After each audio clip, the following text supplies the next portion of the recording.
रात की आखिरी ट्रेन प्लेटफॉर्म पर रुकने वाली थी। आरव अपने दोस्त के साथ स्टेशन पर खड़ा था। ट्रेन आने में अभी 7 मिनट थे। तभी उसकी नज़र प्लेटफॉर्म के दूसरे छोर पर खड़ी एक लड़की पर पड़ी।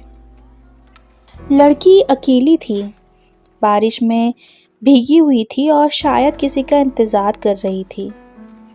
उसका चेहरा काफ़ी उदास था। आरव ने अपनी घड़ी देखी, 6 मिनट बचे थे। उसने अपने दोस्त से कहा, मैं बस अभी आता हूँ, और उस लड़की की ओर बढ़ गया। आरव ने उस लड़की से धीरे से पूछा, सब ठीक है? लड़की ने चौंककर उसकी तरफ देखा और कहा, हाँ मैं ठीक हूँ, बस ट्रेन का इंतज़ार कर रही हूँ। आरव मुस्कुराया और कहा, कभी कभी ट्रेन का इंतज़ार भी एक कहानी बन जाती है। क्या मैं आपकी कहानी सुन सकता हूँ? लड़की ने उसे एक नज़र देखा और मुंह फेर लिया। वो आरव से बात नहीं करना चाहती थी शायद। आरव ने उसे एक बार फिर कहा, अगर आप परेशान हैं तो मुझे बता सकती हैं, क्या पता मैं आपकी कोई मदद कर दूँ। लड़की ने उससे कहा, देखिए मैं अनजान लोगों से बात नहीं करती। आरव ने बहुत कोशिश करी, लेकिन लड़की उसे बताने के लिए तैयार ही नहीं थी। जिस प्लेटफॉर्म पर लड़की और आरव खड़े थे, वहीं पर एक छोटी सी दुकान भी थी, जहां गरम गरम चाय बन रही थी। आरव ने चाय की तरफ देखा और जल्दी से गया। उसने वहां से 2 चाय ली और लड़की के पास पहुंच गया। उसने लड़की को कहा कि देखिए आप भीगी हुई हैं, आप चाय पी लीजिए, आपको थोड़ी राहत मिलेगी। लड़की ने थोड़ी हिचकिचाहट के बाद चाय ले ली।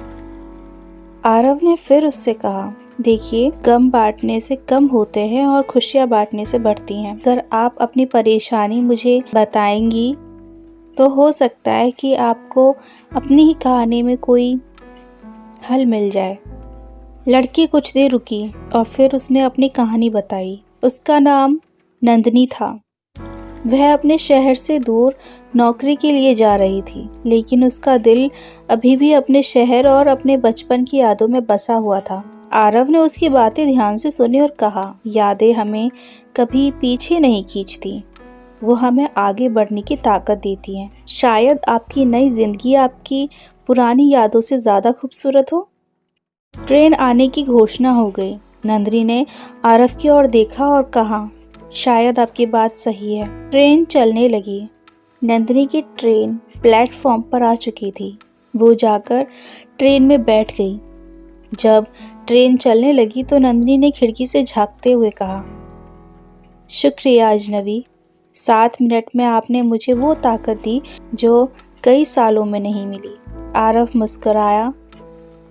वह जानता था कि ये छोटी सी मुलाकात शायद कभी दोबारा ना हो, लेकिन उन 7 मिनट ने दोनों की ज़िंदगी में एक खास याद छोड़ दी थी।